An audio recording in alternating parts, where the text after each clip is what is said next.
Então, pessoal, olha só, vou ir dando início aqui, falando do assunto dinâmicas de grupo. Tem uma questão na prova, se vocês já foram lá, abriram a prova para ver. Então, o que é que eu tenho para falar sobre esse assunto? Eu vou ir lendo aqui devagarzinho, a gente para, dá uns exemplos e tal. As dinâmicas de grupo se caracterizam por propor a um grupo de candidatos um conjunto de atividades, tais como vivências, jogos, simulações, testes situacionais, estudos de casos, debates sobre temas específicos. A gente já vou dar alguns exemplos aqui para a gente. Vamos lendo aqui, daqui a pouco a gente para, eu vou dar um exemplo de coisas que a gente até fazia, que funcionava bem. Essas atividades atuam como estímulo para deflagrar a interação entre candidatos, o que possibilita a observação do comportamento dos candidatos. De maneira geral, as dinâmicas de grupo são indicadas para avaliar habilidades interpessoais e atitudes. Então, o que é interessante aqui a gente entender? O que a gente tinha visto até agora, né? Eu tinha, até então, passado para vocês aquele slide que eu mandei separado, que fala do passo a passo dos processos seletivos, né? Começa com recrutamento, né? Aí, naquele exemplo lá, o RH recrutava, conseguia lá 1.200 currículos, aí ia ter como é que fala? Uma seleção inicial daqueles currículos, uma triagem de currículos, né? Através da qual o RH ia pegar aqueles 1.200 currículos, porque aqueles 1.200 currículos não são todos que atendem às vagas, né?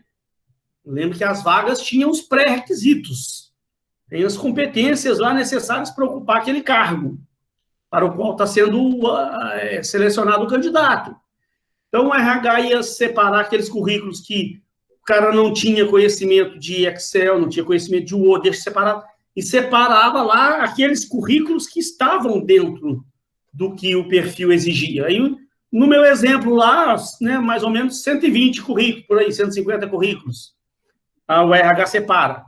Aí, aqueles 150, 120, 150 currículos, eles preenchem as vagas lá, nos requisitos, nas competências. Só que não mostra outros aspectos do candidato, que aí o RH iniciava aquela triagem, onde ele poderia, por exemplo, chamar o candidato para uma entrevista rápida, aí não é aquela entrevista aprofundada, não, uma entrevista rápida, ou até mesmo pedir o candidato um vídeo currículo, ou fazer uma videochamada, algum tipo de processo em que o RH pudesse perceber a apresentação do candidato, a expressão do candidato, a forma de se expressar, a comunicação do candidato, né? O português, se ele se expressa bem, se ele fala gíria, se ele não fala. Então, para ele identificar outros aspectos também que são necessários para preencher a vaga, que no currículo não tem como ver. E aí ele já elimina mais um monte, já elimina mais uma série de candidatos, aí vai fazendo a peneira, né? Vai fazendo um filtro. Aí seleciona 60. Aí 60 candidatos que o currículo atende, a apresentação, a forma de se comunicar, forma de expressar também atende. Aí, nesses 60, uma nova etapa.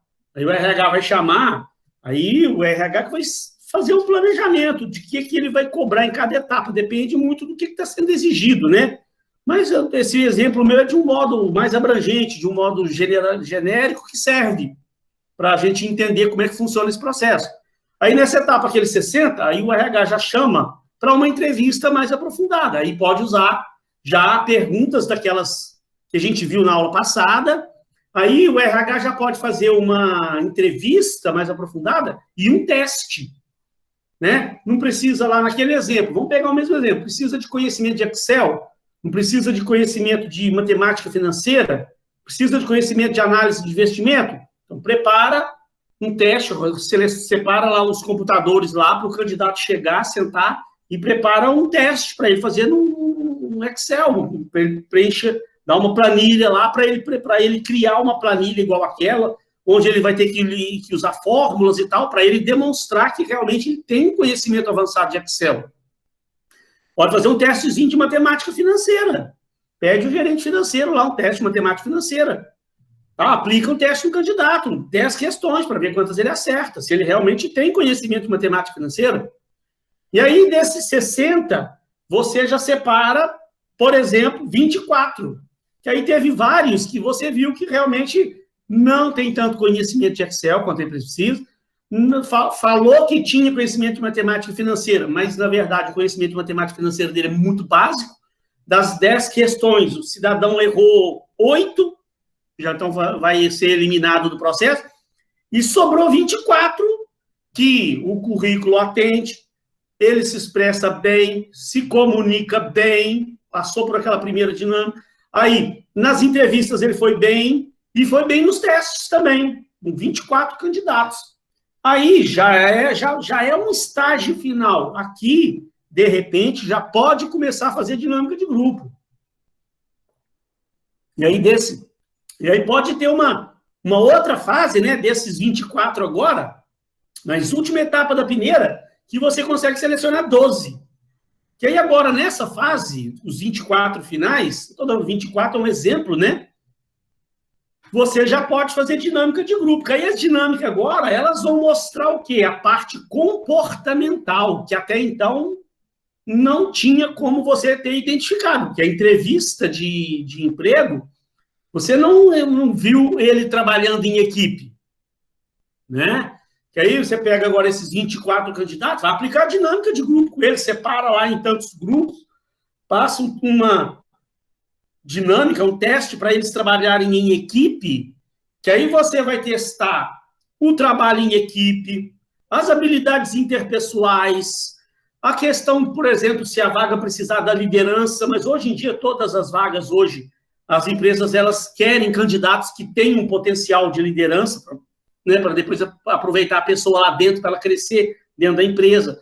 Então, vai pedir para o RH para analisar essa questão da liderança, do trabalho em equipe, o candidato, se ele reage bem à pressão ali, naquele momento ali, está acabando o prazo, tem que entregar o trabalho, a menina do RH está cobrando, gente, está faltando 2 minutos aqui, aí que dá aquela pressão, aí que a gente vê a habilidade interpessoal do candidato. E aí, então, essa dinâmica, ela proporciona para o RH, para os avaliadores, observarem estas questões comportamentais de trabalho em equipe, que até então, na entrevista, você não consegue perceber bem isso, né?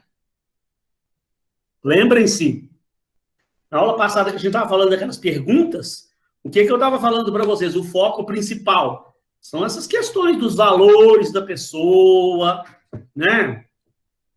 Tal, isso é muito importante, você vai checar o conhecimento dela, conhecimento técnico, mas também você vai aplicar lá um teste e tal, para ver o conhecimento técnico e tentar observar a questão de valores da pessoa, o que ela acredita, os ideais que ela tem, você entender a personalidade daquela pessoa, mas você está aqui olhando as questões individuais, características, né, de personalidade individual. Agora, na dinâmica, você está colocando as pessoas ali para fazer um trabalho em grupo. E aí você consegue testar e perceber essas habilidades interpessoais. Opa, peraí. Né? Então, olha lá. Considerando que, em dinâmicas de grupo, a observação do comportamento dos candidatos é o meio de obtenção de dados que viabilizarão a avaliação, há 2 requisitos essenciais para garantir a validade da técnica. Em primeiro lugar, é imprescindível que as tarefas propostas ao grupo sejam efetivamente capazes de expressar as competências que se pretende observar. Gente, só um minutinho, só ligar o ventilador aqui.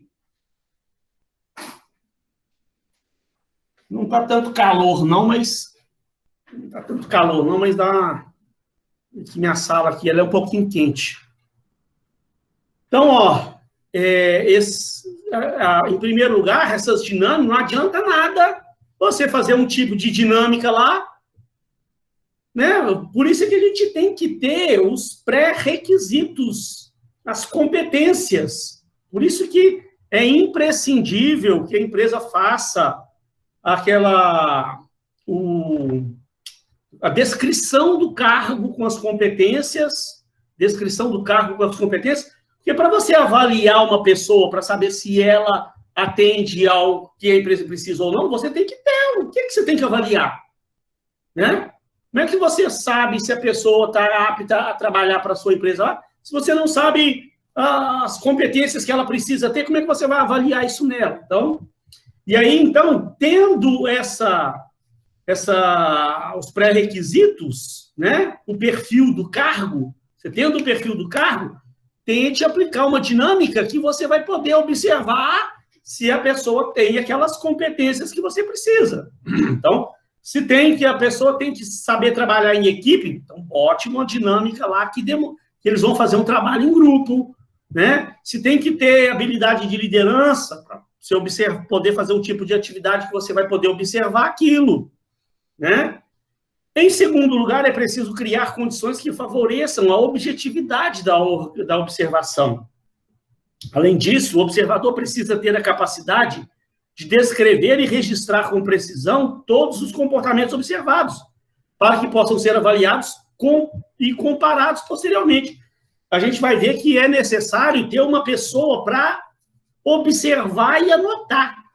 Senão não adianta nada. Você fazer dinâmicas lá, não anotou nada, depois você vai ter dificuldade. A dinâmica, ela vai mostrar certas características, certas habilidades de cada candidato. Então, você tem que ter uma pessoa ali por conta de anotar. Porque, no final das contas, como é que isso vai ser avaliado? Né? Como é que o RH, aí lá no finalzinho, nessas etapas finais agora, quando você está lá com seus 12 candidatos finalistas, você vai fazer uma última dinâmica com eles, é provável que já tenha a participação do gestor da área. Né? Vamos supor que você está selecionando 4 candidatos para a área financeira. O gestor financeiro vai estar participando. Você deve ter anotado todos os aspectos daqueles candidatos nas etapas passadas. Fez as dinâmicas finais ali, anote tudo também, a questão da liderança, a questão do trabalho em equipe, sobre cada um. Que aí, no final, fechou, né? Libera o pessoal, agradece a turma, pede o pessoal para guardar em casa, que vai ir, vocês vão fazer uma última avaliação juntamente com o gestor da área, para chegar à conclusão de qual realmente é o candidato, os 4 melhores candidatos para ocupar a vaga. E aí, como é que essa decisão vai ser tomada? Com base em tudo que foi anotado. Não é só a dinâmica de grupo que vai aprovar quem vai ser contratado ou não. Não é lá somente a entrevista, não é somente o teste de Excel que foi feito, é o conjunto de fatores. Que aí você vai poder ter todas as informações na mão, o RH, para avaliar, esse candidato foi muito bem nas entrevistas, mas ele não foi bem aqui nos critérios dos testes que foram aplicados, o outro candidato aqui foi melhor. Mas, em compensação, esse candidato aqui trabalha melhor em equipe do que esse candidato tem mais habilidade de liderança do que esse. Aí você vai poder sentar com o gestor e mostrar para ele uma análise dos 12 finalistas ali, né? Agora, como é que você vai passar para o gestor da área uma avaliação se você não anotou nada? Não tem nada anotado daqueles candidatos. Gente, a gente se perde. Você faz entrevista com um, faz entrevista com o outro, faz entrevista com o outro. Você acha que depois de entrevistar 24 candidatos, você vai lembrar de cabeça as características de cada um individualmente? Não vai. Não confie na sua memória, não, que você se enrola. E o que é importante, o RH, ele tem que estar preparado nesse momento para dar uma sugestão para o gestor da área. Porque, na verdade, o poder maior de decisão até vai ser do gestor da área, mas normalmente ele vai ouvir o RH, né? Normalmente tenta-se chegar a um consenso. Normalmente tenta-se chegar a um consenso ali entre o gestor da área e o RH. E o RH é que tem que dar base, está embasado. Como é que o RH vai dar uma sugestão? Para nós aqui, o melhor candidato, os melhores são fulano, fulano, fulano. Por quê? Não, porque nós achamos. Não, você tem que ter um embasamento. O RH tem que chegar para o gestor e falar, olha só, esse candidato eu acredito que seja o melhor de tudo. Por quê? Nos critérios aqui do comportamento técnico dele, das questões dele, foi o melhor candidato, tirou nota 10 em todos os testes que nós aplicamos. Nas entrevistas individuais, ele demonstrou ter valores muito importantes para a nossa empresa, valores que estão de acordo com os valores e com os ideais da nossa empresa. E, por fim, nas dinâmicas de grupo aqui, foi o que demonstrou ter mais habilidade de trabalho em equipe, ter maior habilidade de liderança, ou seja, o RH vai estar embasando, né, dando a sua sugestão com base para o gestor da área pegar e já falar, então, realmente, eu também observei isso aqui nele, concordo com vocês e vou seguir a sugestão de vocês. Eu também gostei do candidato, vocês estão indicando, sim. Achei também que ele é muito bom. E agora que você está me mostrando o embasamento todo seu aí, eu concordo com você. Né? Então, é assim que você se toma uma decisão da contratação, lá no estágio final. Lá. Você tem que ter elementos. Né? Então, por isso que ele fala, para que possam ser avaliados e comparados posteriormente. A capacidade de produção de um grupo está na dependência da concordância de seus membros em participar e da possibilidade de comunicação de modo autêntico. Se confrontarmos esses princípios, eu vou explicar já. Se confrontarmos esses princípios com o setting de uma dinâmica, o setting que eu falo aqui, né? Eu apliquei uma dinâmica, aquele jogo que está sendo feito ali.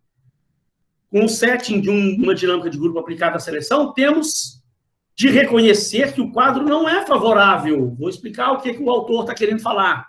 Um grupo de candidatos não é um grupo natural espontâneo.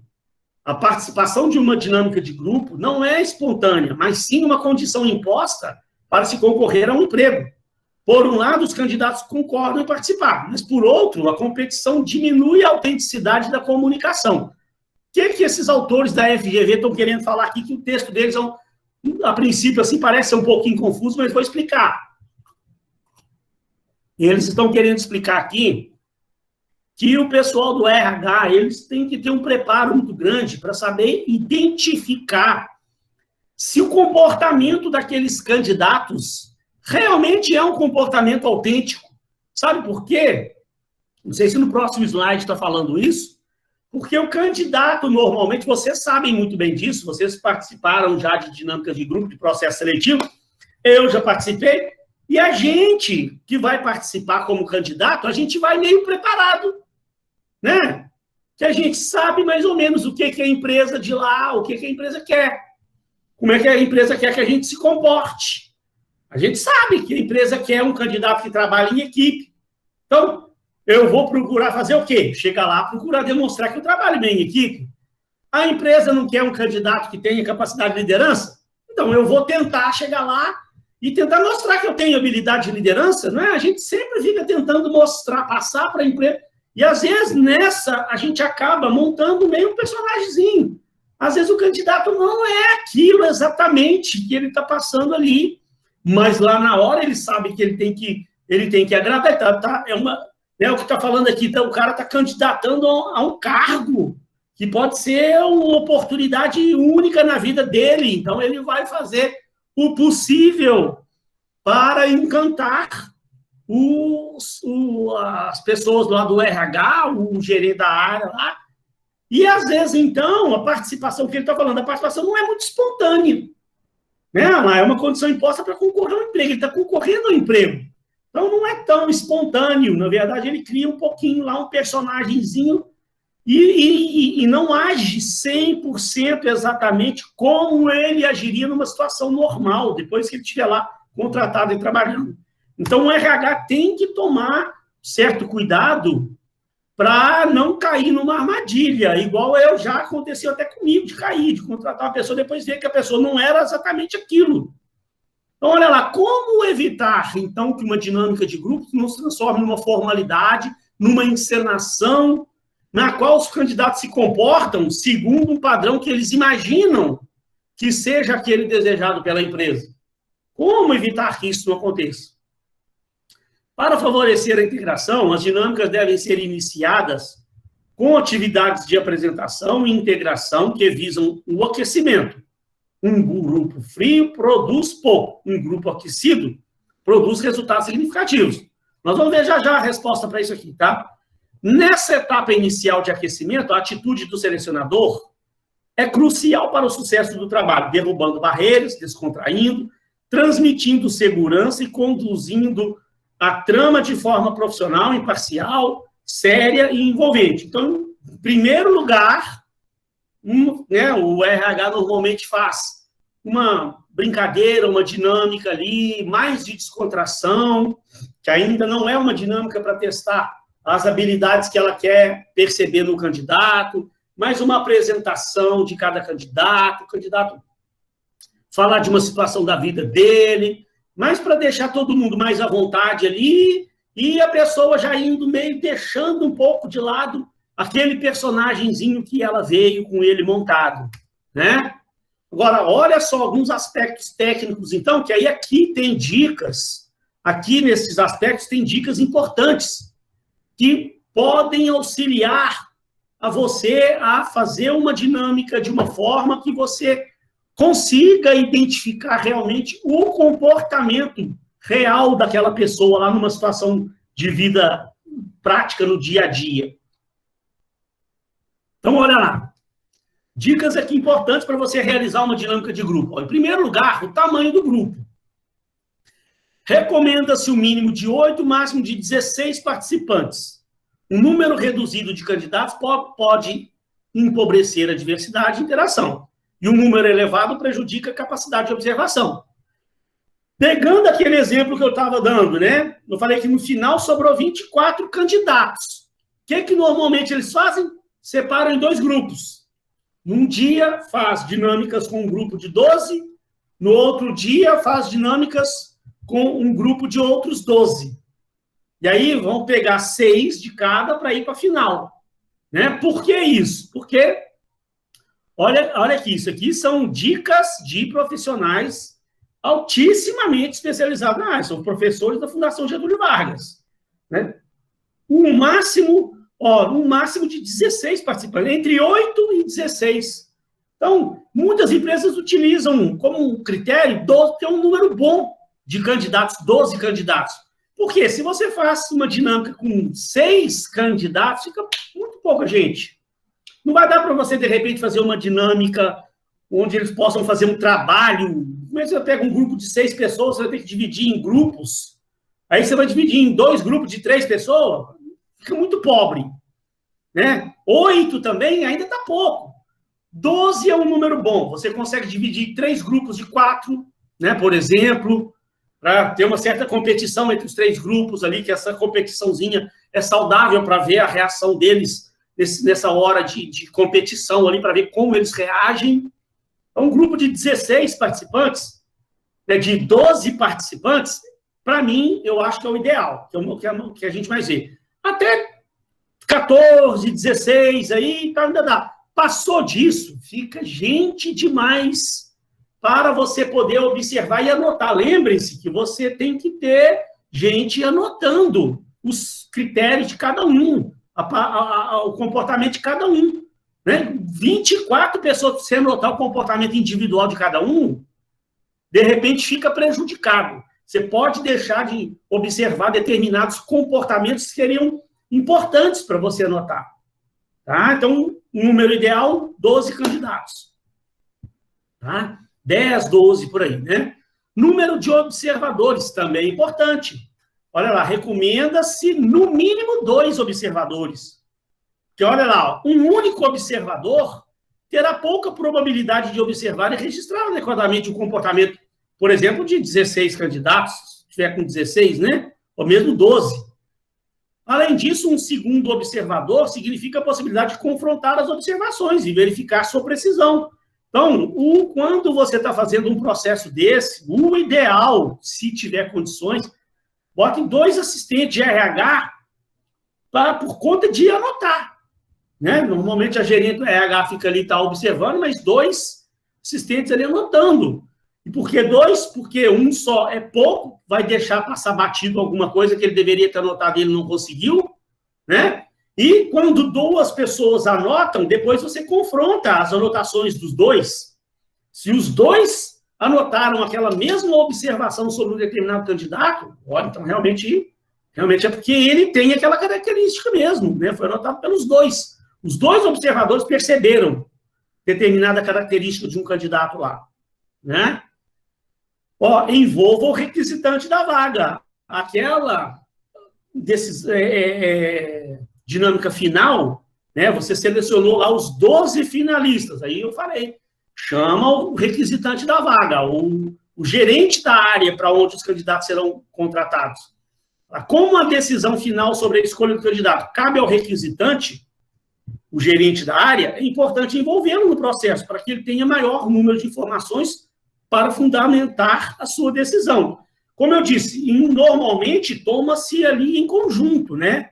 Mas aí o gerente da área lá vai ouvir o RH, todas as ponderações do RH, as observações do RH, a decisão maior é dele, mas ele ali com o RH do lado, eles procuram tomar a decisão em conjunto ali. Normalmente consegue-se chegar a um consenso, tá?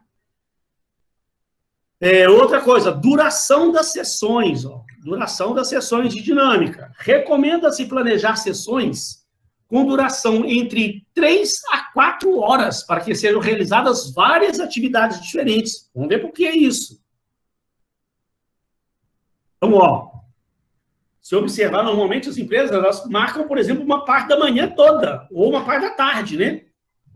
Se tem 2 grupos, 12 candidatos de manhã, 12 candidatos da parte da tarde. E de 3 a 4 horas de sessão, com várias atividades diferentes. Por quê? Ó, isso é fundamental. Sabemos que o candidato quer causar uma boa impressão. Assim, ele monta uma personagem para desempenhar na dinâmica. Ele pode sustentar esse personagem no início, mas não por muito tempo. Assim, com dinâmicas mais longas e mais atividades, maiores serão as chances de se observar comportamentos mais autênticos. Então, se você faz uma dinâmica de grupo com apenas uma atividade, né? Você chamou o grupo para fazer a dinâmica. Aí você, né, fez uma dinâmica rápida ali de 20 minutos e uma única atividade só. É bem provável que o candidato ali vai estar usando aquela personagenzinha que ele veio montada, tomando as ações que ele sabe que ele quer, que ele acha que ele quer que a empresa, né, que ele tenha que mostrar para a empresa aquilo ali. Uma dinâmicazinha só, uma atividade só, ele consegue fazer aquele personagemzinho dele, usar o personagemzinho dele. Agora, quando você faz diversas atividades, de uma atividade para outra, você vai passando para atividades um pouco mais complexas, aí as pessoas vão demonstrando cada vez mais quem ela realmente é. E aí, gente, olha aqui uma técnica muito utilizada, ó. Isso aqui, o RH não faz, não é de maldade, não. Quer dizer, eu já fui participar uma vez de uma dinâmica lá que o cara deu um prazo para fazer uma atividade que eu não dava tempo de fazer. Sabe? Eu saí de lá com aquela sensação, não, mas, né? Poxa, deram uma atividade para a gente fazer que um prazo que não dava tempo de fazer a atividade. E, né? Palhaçada. Por que fizeram isso com os candidatos? Porque tem uma explicação. Olha lá, ó, atividades complexas com prazos curtos. Não são todas, não, mas no meio dessas você vai fazer várias atividades. Dentre essas atividades, programe uma ou duas que seja uma atividade complexa com prazo curto, um prazo menor, que não vai dar tempo da pessoa realmente fazer bem feita a atividade. Por que isso? Quando você trabalha atividades mais complexas em prazo curto, a tensão emocional aumenta a pressão, né? A tensão emocional que é criada pela pressão dos prazos aumenta significativamente a expressão do estilo comportamental mais genuíno dos candidatos. Ou seja, ali naquele momento de pressão, é bem provável que aquela máscara dele caia, aquele personagemzinho dele caia. E no momento de pressão ali, o prazo está acabando e tem que entregar, começa a haver discussão entre o grupo, isso costuma acontecer, e aí aquele candidato que veio meio preparado para fazer a coisa como o RH quer que ele faça, aí caiu essa máscara dele, ele vai demonstrar mais quem realmente ele é, se ele realmente trabalha bem em equipe, se ele trabalha sob pressão, se ele tem capacidade de liderar, se naquele momento de pressão ele vai manter a calma, vai manter o equilíbrio. Não é? Você consegue observar melhor nesse momento. Se você faz uma atividade tranquila, com prazo de sobra para o grupo fazer, não tem pressão nenhuma, né? Nas empresas, normalmente, não é assim que a coisa funciona. Você não tem o tempo todo para fazer a sua atividade. É pressão. Toda hora chega um camarada te cobrando lá, e você nunca tem tempo de fazer tudo que você tem que fazer numa empresa, normalmente. Os prazos são todos curtos, e o cliente lá não quer saber, o projeto tem que ser entregue no prazo lá, senão o cliente não quer nem saber por que atrasou, quer o cumprimento do prazo, e você é obrigado a trabalhar sob pressão, e aí é que vem, né? Naquele momento lá da pressão lá que vem, o equilíbrio, quem tem um certo problema de desequilíbrio emocional, essas coisas, né, vai demonstrar. E então, numa dinâmica, você aplica uma atividade dessa aqui, você tem capacidade de observar isso no candidato. Por isso é que é importante. E aí, gente, ó, essas dinâmicas, elas também têm vantagens e desvantagens, como toda técnica que a gente viu até agora aqui, né? Ó, primeiro lá, vantagens. É uma técnica de baixo custo. Chama o pessoal, precisa só do espaço ali. Normalmente as empresas têm um espaço. Você vai aplicar uma dinâmica que vai gastar o quê? Uma cartolina, com uma canetinha, com papelzinho, tesouro, para eles fazerem uma atividade, montar uma torre, um negócio lá qualquer, onde eles tenham que trabalhar em equipe. Os custos disso são baratos, né? Permite avaliação simultânea de vários candidatos. Então, ao mesmo tempo, você está pondo ali 12 candidatos, por exemplo, dividido em 3 grupos de 4 candidatos em cada grupo.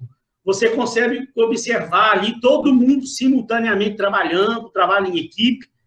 Fornecem muitas informações sobre o candidato, principalmente quanto aos aspectos comportamentais, aquilo que eu falei, que você não tinha condição de ter observado simplesmente através da entrevista, nem do teste que você aplicou. Que ali agora ali você está testando, dando uma dinâmica para ele fazer uma atividade lá, como se fosse num dia de trabalho. Né? As informações observadas e registradas permitem levantar hipóteses sobre a compatibilidade do perfil do candidato em relação ao perfil da vaga, que aí você vai poder testar. Você está com o perfil da vaga ali, você sabe quais são os requisitos básicos daquela vaga, quais são as questões comportamentais que o candidato precisa ter. Então, numa dinâmica, você consegue observar melhor isso do que em outros tipos de teste. Mas também tem algumas desvantagens, né? Ó, não deve ser usada em qualquer seleção, como, por exemplo, o caso de executivos ou outros profissionais de alto escalão. Normalmente, eu, por exemplo, nunca vi, tá? Essas dinâmicas de grupo, esses tipos de teste aqui, vocês mesmos sabem, normalmente eles são aplicados a profissionais, né, até de diretor para baixo ali, ué. Normalmente, a empresa, quando vai selecionar, está precisando de um gerentão, ou está precisando de um diretor, ela não vai anunciar essa vaga, fazer processo seletivo para diretor. A gente não vê isso fácil, né? Imagina, você reúne lá 12 candidatos para diretor, fazer a dinâmica de grupo agora com vocês. São pessoas que já têm um nível intelectual elevado, uma experiência mais elevadas, né?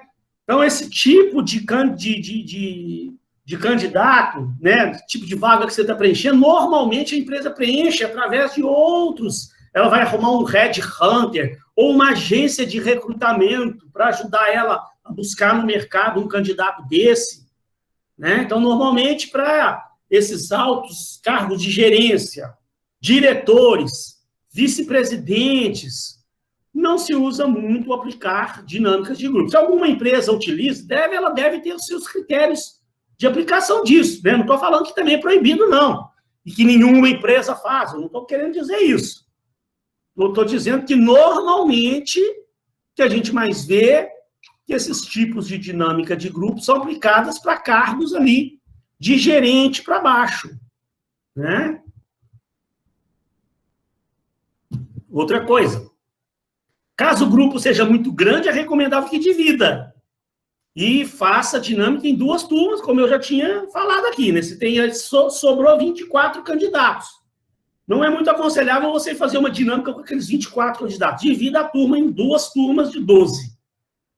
Você consegue fazer uma dinâmica, ou se sobrou 28 candidatos, 2 turmas de 14, tá legal, né? E não deve ser utilizada isoladamente como uma única metodologia para selecionar candidatos. Eu também já tinha falado isso aqui, né? Normalmente, aí agora, finalizou a dinâmica, você praticamente encerrou o processo. Como é que vai avaliar agora? Como é que vai decidir? Qual vai ser o critério para decidir? Tudo que foi analisado até agora, aquela dinâmica, ela mostrou a questão comportamental. As entrevistas mostrou o aspecto individual, em relação a valores, comportamento técnico dele, a prova técnica que ele fez, e outras coisas, que aí você vai somar tudo para se embasar para tentar identificar lá os melhores candidatos para que você dê a oportunidade a eles. Assim, pessoal, ó, a gente encerra aqui esse assunto, tá? Tem mais um assuntozinho da parte final aí dessa unidade.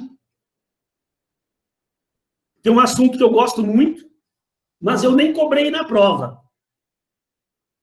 Então, eu vou fazer o seguinte com vocês. Eu cobrei até aqui, porque a faculdade resolveu antecipar essa prova um pouco, né? Eu tinha feito também uma certa... Achei que ainda tem aula semana que vem já é o feriado. Achei que o feriado era sexta, feriado é quinta. Então, assim, a gente está encerrando a matéria. Essa parte final aqui, o que eu vou fazer? Tem uma parte que é de remuneração estratégica, que eu acho ela muito interessante. Não vai ser cobrada na prova, mas, assim, gente, eu acho importante você, pelo menos, identificar alguns aspectos dessa parte final. Eu não vou falar tudo com vocês, vai estar o material aí para você ler, mas eu vou dar uma visão legal de coisas que eu já li, que eu entendo um pouco desse assunto, posso passar um pouquinho de experiência para vocês, e daqui a pouco, ó, quando der umas 8 horas, 8 e pouquinho, aí eu já entro no assunto da prova. Aí eu já passo a falar da prova. E a gente encerra a aula. Aí eu fico até o final da aula para tirar dúvida da prova, para esclarecer prova. E se alguém tiver dúvida lá sobre atividade supervisionada, aí eu fico até 9 horas, até 9h30, se for o caso aí com você, até precisar, para que você esclareça todos os pontos aí da nossa prova. Então, vou dar só mais uma adiantada aqui nessa matéria, na matéria, até onde eu acho que é um assunto legal, que eu gosto de falar. Daqui a pouco eu falo da prova, que dá tempo de quem ainda não chegou para a aula chegar, para que ele possa ver também a explicação da prova. Tá? Então, aqui tem um assunto inicial que ele fala de avaliação e classificação de cargos, que eu vou dar uma lida rápida, porque é o assunto que eu acho mais interessante para mim aqui, que é mais estratégico, a remuneração. Eu gosto, tem coisas legais para falar. Tá? Mas, para você falar de remuneração, precisa você entender que a empresa, ela precisa ter uma classificação de cargos e salários, né? Normalmente, gente, empresas pequenas por aí, elas ainda não adotaram uma metodologia de classificação de cargos. Não tem. As empresas pequenas, tá? Algumas têm, mas uma boa parte que eu vejo por aí afora, às vezes, eu até, gente, olha que interessante, eu estou tentando montar para mim uma empresa de consultoria, vou montar, né? Estou registrando a empresa e tal. Uma das coisas que eu mais, assim, pretendo focar, né, além da experiência que eu tenho de marketing, que muitas empresas buscam, de marketing e vendas, toda empresa quer vender mais. Só que as empresas acabam pecando, isso é que eu quero mostrar para a empresa. Sabe, as empresas acabam pecando que elas se preocupam demais em vender, aumentar vendas, em divulgar sua marca, conquistar cliente. internamente a coisa está bagunçada, a casa está bagunçada. Internamente, administrativamente, a empresa precisa, né? Não é esquecer a vendas e marketing, não. Vamos focar também em marketing e vendas, mas também vamos também, que ao mesmo tempo, organizar a casa. A empresa está querendo fazer a divulgação, está querendo mexer com mídias digitais, está querendo botar outdoor, não sei o quê, um monte de coisa bacana para divulgar a marca dela, e não tem uma política de cargos e salários, isso desmotiva funcionário. Não tem uma política de remuneração bem definida. A gente vai ver que a remuneração, gente, é um negócio importantíssimo. Então, com essa consultoria minha, uma das coisas que eu quero chegar para a empresa, que eu tenho certeza que muita empresa, de repente, vai me procurar querendo aumentar vendas, mas eu vou propor, vamos fazer um planejamento para aumentar vendas, mas também vamos fazer um planejamento para organizar aqui a casa. Você tem uma política de cargos e salários? Não. Tem uma política de remuneração bem definida? Não. Então, vamos fazer um planejamento interno. Treinamento e desenvolvimento de pessoas, avaliação de desempenho. Gente, isso são coisas, são aspectos da área de RH importantíssimas, fundamentais numa empresa, e essas empresas pequenas estão menos preocupadas com isso, né? Preocupadas só em vender. Então, olha lá, a avaliação de cargos é o processo pelo qual se aplicam critérios de comparação de cargos para conseguir uma valorização interna dos salários dos diversos cargos. Deixa eu dar um exemplo. Uma empresa que eu trabalhei em Copacabana, que de vez em quando eu cito ela e tal, há muitos anos atrás, quando eu comecei lá, ela estava nessa situação aqui, toda desorganizada internamente. Sabe o que acontecia? Tinha um setor, por exemplo, lá, que os assistentes lá ganhavam, na época lá, sei lá, eu não sei exatamente, mas assim, um assistente lá ganhava R$ 1.300, R$ 1.400, os assistentes. Aí tinha uma menina que era assistente também, que ela ganhava R$ 3.600. Por quê? Aí foi ver, vai saber, porque ela foi indicada por um ex-diretor da empresa, que pediu para botar ela lá, com cargo, com um salário maior. Mas, gente, a empresa que, né, faz uma coisa dessa, está dando um tiro no pé, porque imagina você trabalhando, fazendo uma função, fazendo um tipo de atividade, ganhando tanto para fazer aquilo, aí tem uma menina lá no seu setor que faz a mesma coisa que você, tem o mesmo cargo que você, ganha 3 vezes mais que você. Ué! Né? E isso é uma das coisas que mais desmotivam funcionários, saber que existe essa disparidade, essa variação de cargos, essa variação de salários. Então, tem que haver uma classificação de cargos bem feita, tem que haver um planejamento das remunerações de acordo com os cargos, e a empresa tem que ter um critério de promover a pessoa pela meritocracia, pelo mérito. Né? Funcionário, e ela tem uma política ali de diferenciações de classificação de cada cargo, para a pessoa ir subindo ali dentro. Né? Enquanto a avaliação busca fixar o valor de cada cargo na organização, a classificação arruma os salários em classes, em uma estrutura integrada com as respectivas faixas salariais em ordem gradativa de valores. Né? Você tem condições de buscar crescimento dentro da empresa, mas através do seu mérito. Quanto mais você bater suas metas, apresentar resultado, mostrar para a empresa a sua capacidade, a sua competência, você vai subindo, vai crescendo de acordo com aquela política de cargos e salários que a empresa estabeleceu. Né? E aí que eu falei, a empresa tem que ter critérios de avaliação, para quando for promover alguém, promover e mostrar para a equipe por que fulano está sendo promovido, por que ele mereceu aquilo, o que ele fez de bom, as avaliações que foram feitas dele, para que todos, né? Senão, já cansei de ver por aí empresa que sai promovendo porque gosta do fulano, vão promover ele é bonzinho. Não é, né? Não é dessa forma. É de suma importância que o profissional responsável pelo programa de remuneração tenha seu papel muito bem definido na organização, bem como delineado o seu campo de ação política e técnica, suas atribuições, relações, autoridades. A formação de sua equipe dependerá diretamente do perfil da organização.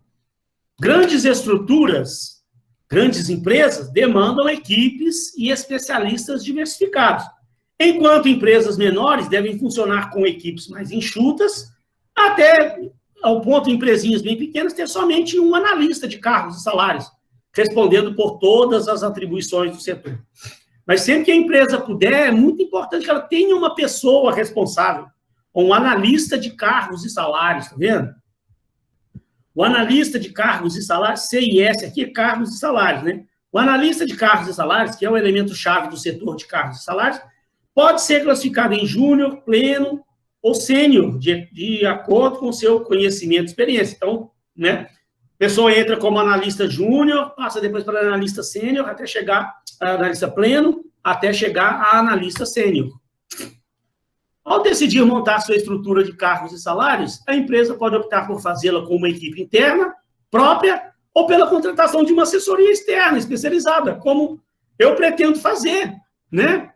Olha lá, quando não contar com especialistas em condições de conduzir o programa, segundo todas as exigências técnicas. Então, gente, olha aqui que importante. Toda empresa ela deveria estar preocupada com uma política de cargos e salários, uma política de remuneração, porque isso, gente, é muito estratégico dentro de uma empresa. Agora, por que muita empresa não faz? Porque eu não tenho condições de pagar uma pessoa para fazer isso aqui dentro. Eu não tenho condições, empresa pequena, né, de pequeno, médio porte, acha que não tem... Gente, mas você contrata uma assessoria externa, tem muita empresa de consultoria boa aí, que a empresa faz um contratinho para pagar ela mensalmente, para ela chegar lá, fazer um estudo, vai fazer um estudo dos cargos e salários, a definição disso aí tudo, vai montar uma política de remuneração de acordo com os cargos e salários que foram definidos, e vai apresentar para a empresa gostou daquilo, adota, né? E sem necessariamente ela ter que contratar uma pessoa, carteira assinada, para ter uma pessoa dentro dela lá que pode representar um custo alto para a empresa, né? Mas tem muita consultoria boa por aí que pode fazer isso, e é importantíssimo. O problema é que, às vezes, tem muito empresário aí que, às vezes, tem pouco conhecimento disso. Né? De repente, tem muito empresário que não é formado em administração de empresa. Eu conheço muito empresário, dono de empresa, aí que o cara é advogado. O cara é engenheiro. O cara formou em engenharia, aí um belo dia resolveu abrir a empresa dele, a empresa deu certo, ele é o diretor, o presidente da empresa, toca a empresa, mas ele sabe de administração pela experiência de vida dele. Né? Ele administra bem a empresa, não é que administra mal, não. Ele administra bem a empresa, e principalmente o cara é engenheiro, né? Tem os controles, os gastos, tudo muito bem definidinho, sistemas de gestão. E aí, mas essas partes estratégicas, ele não estudou isso, ele não viu isso. E acha que, de repente, isso aí é menos importante. Ou nem tem conhecimento, nem sabe que isso existe. Eu já vi gente por aí. Quando você vai falar de um sistema de avaliação de desempenho, o cara fala, tá, mas como é que isso funciona? Né? Você vai falar com um cara sobre uma política de cargos e salários, você vê que ele não conhece, ele já ouviu falar, mas não conhece exatamente como é que isso funciona. Neste caso, é interessante que seja designado um profissional para acompanhar os trabalhos. Caso a empresa vai optar por contratar uma assessoria externa, ela pode designar um profissional interno para acompanhar os trabalhos da consultoria desde o início do programa, para que ele acompanhe todos os seus passos e seja treinado posteriormente para dar continuidade ao programa. Isso pode ser feito por uma pequena empresa que alegar que ela não tem condições de montar uma estrutura interna. Contrata a consultoria, treina uma pessoa interna para servir de ponte com essa consultoria, essa própria consultoria vai treinar a pessoa interna para depois que a consultoria sair, essa pessoa interna tocar o projeto. Que não é difícil, não. Não há necessidade da pessoa ter doutorado em cargos e salários, não. Uma consultoria ensina para a pessoa o que ela tem que fazer depois que a consultoria largar. E se qualquer problema futuro que acontecer, A empresa chama o cara da consultoria de novo para dar mais uma ajustada no programa, né, para ver o que está faltando, o que está dando errado, aonde precisa ajustar.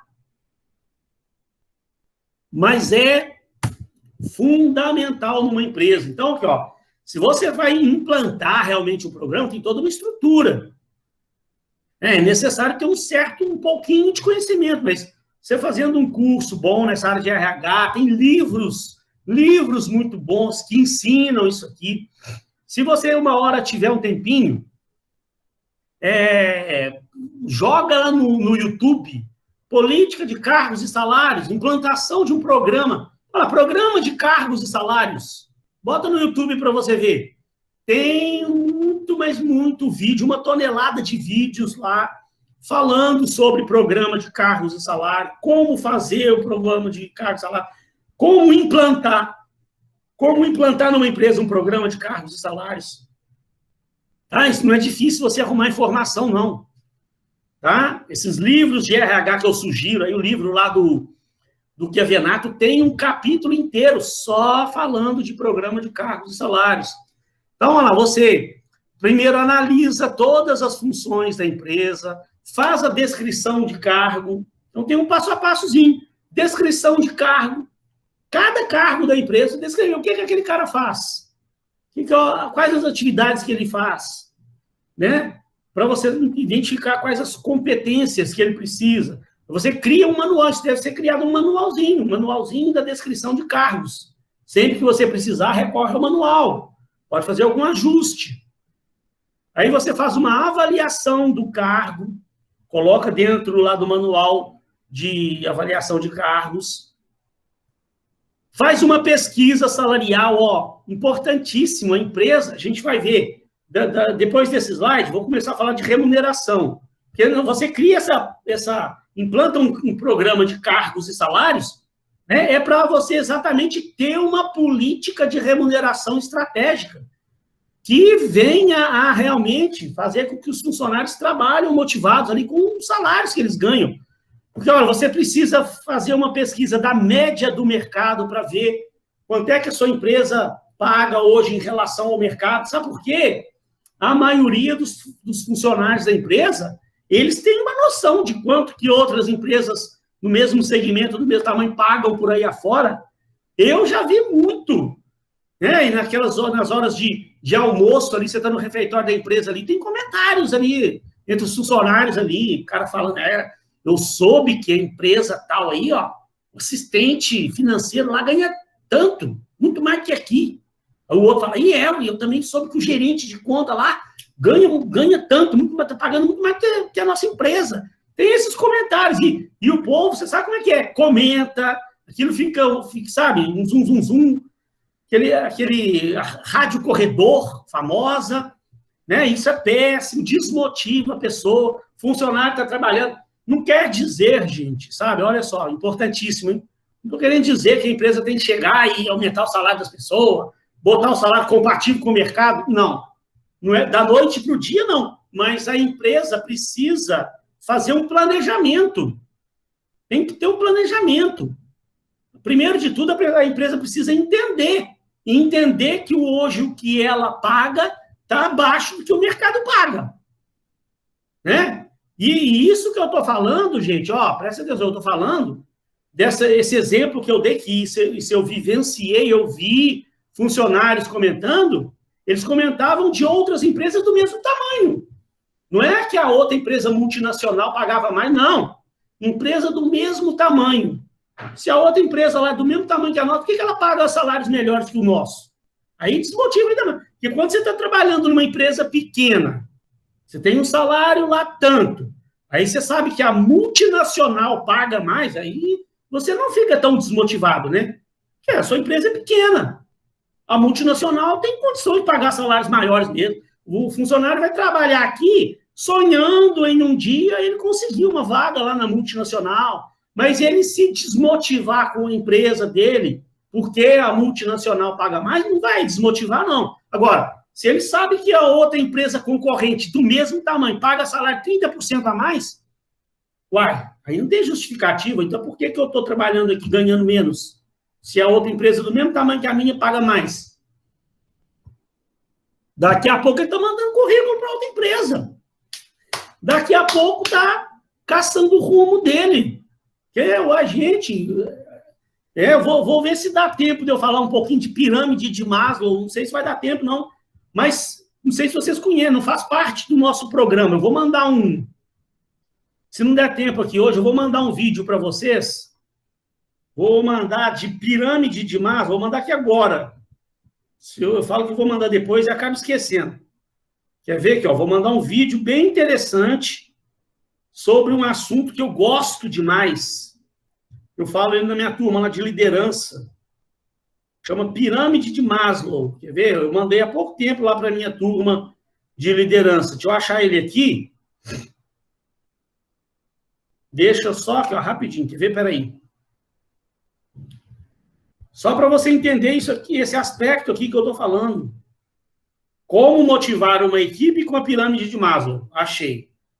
Ó, vou mandar esse vídeo depois, gente. Por favor, tentem assistir para você ver. Por que a pirâmide de Maslow? Né? Só finalizando aqui, que eu vou falar rapidamente da pirâmide. Ó, aí você está fazendo uma pesquisa, estabelecendo, você cria uma política interna de valores, de salários, de remuneração. E você, então, monta a estrutura disso aí todo para a sua empresa. É porque essa remuneração, tem no livro do Chiavenato um capítulo só falando sobre remuneração. Tá lá, já está na página 239 do livro dele. O que isso tem a ver com a pirâmide de Maslow? Olha a importância disso. Que a pirâmide de Maslow, quem nunca ouviu falar, Maslow foi um cara que ele colocou dentro de uma pirâmide assim a hierarquia das necessidades nossas. Né? Nós, como seres, foi um estudo que foi feito lá nos anos 50, sei lá, isso era bem antigo, era um psicólogo que ele estudou as nossas necessidades. Sabe? O que motiva o ser humano? Aí ele identificou que nós temos diversos tipos de necessidades que começam das mais básicas. Em primeiro lugar, nós, seres humanos, temos as nossas necessidades fisiológicas. Eu não vou falar da pirâmide toda, não, vou falar só de duas coisas aqui, mas que tem a ver com a remuneração, para você entender o que eu vou falar aqui nesse assunto com vocês.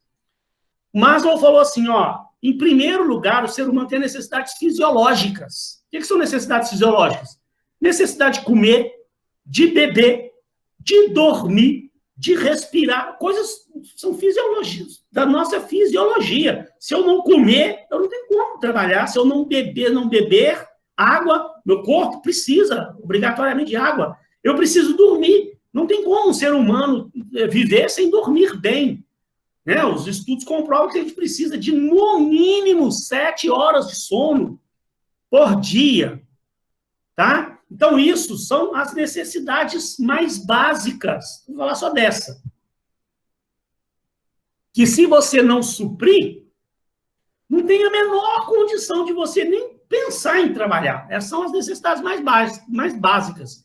Então, o funcionário precisa de ter, em primeiro lugar, um saláriozinho decente, o mínimo possível, para ele, principalmente, suprir suas necessidades de alimentação e da sua família. E o que a empresa tem que fazer, então, Mineiro? A empresa tem que chegar e subir o salário dos funcionários para eles poderem viver bem? Não. Infelizmente, as empresas também, elas não têm condição de chegar e subir salário de todo mundo, né, para dar um salário decente para que todo mundo possa viver uma vida tranquila. Mas o que esses estudos nos dizem? O que esses estudos mostram? Que a empresa ela precisa, gente, em primeiro lugar, é de preocupar com o funcionário. Preocupação. Sabe por quê? Que eu já cansei de ver por aí afora o funcionário está dormindo no expediente. A horinha que ele tem, assim, ele percebe que tem ninguém olhando, o cara deita na mesa dele, tira aquela famosa cochilada. Quem já não fez isso? Até eu já fiz. Dá aquela cochilada, o cara está cansado. Aí sabe o que eu já vi? O patrão perceber aquilo, chama o camarada no canto e dá advertência no camarada. Eu já vi isso. E torra o camarada e dá advertência. Deu advertência porque o cara está dormindo durante o expediente.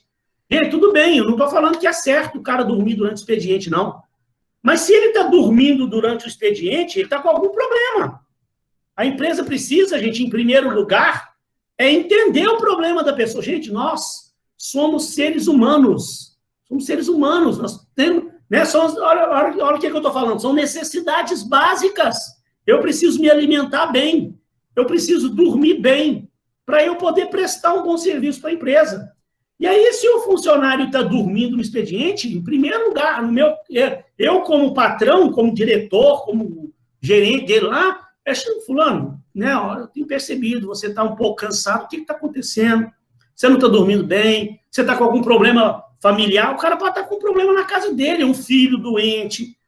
A empresa não está nem um pouco preocupada se o cara está com um filho doente, se a esposa dele está doente, se morreu algum parente dele.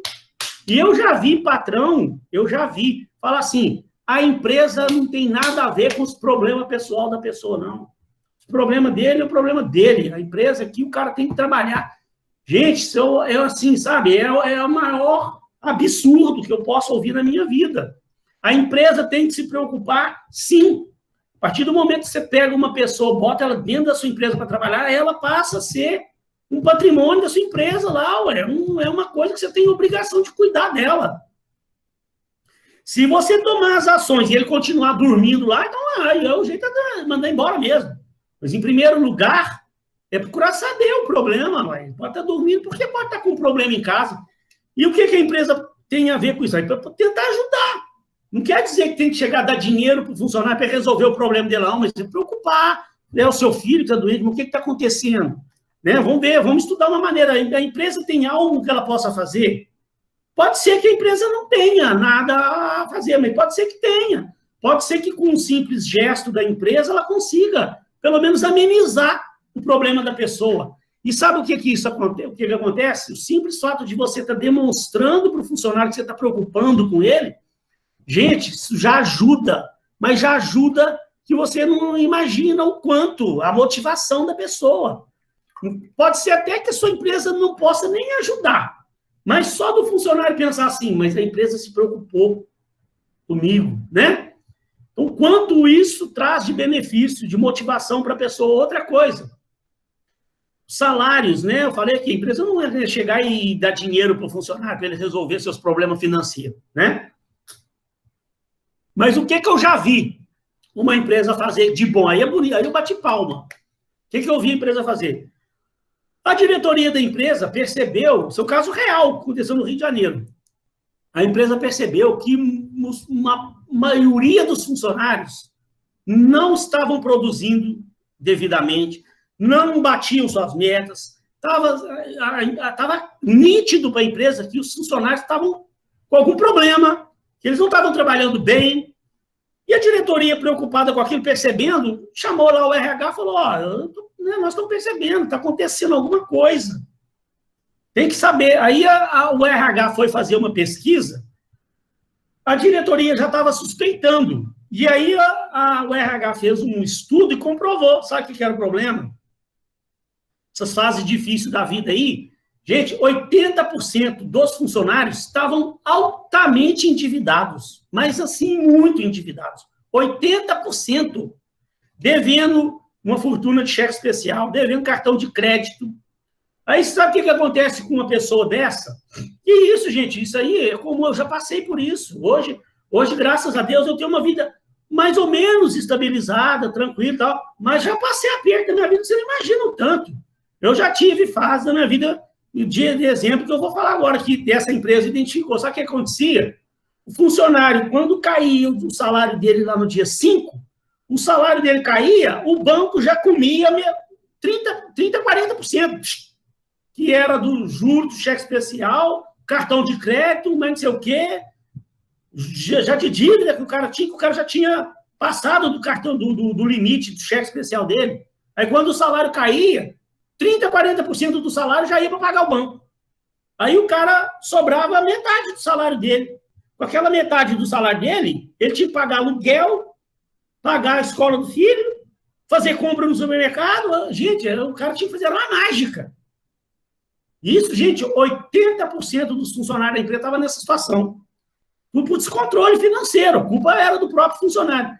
O que a empresa tem que fazer? Agora, antes de eu falar o que a empresa fez, como é que um funcionário desse vai trabalhar? Gente, eu já passei situação dessa. Sabe, de você chega no dia 5, seu salário entra, eu falava assim, ó, entrou de um lado, saiu do outro.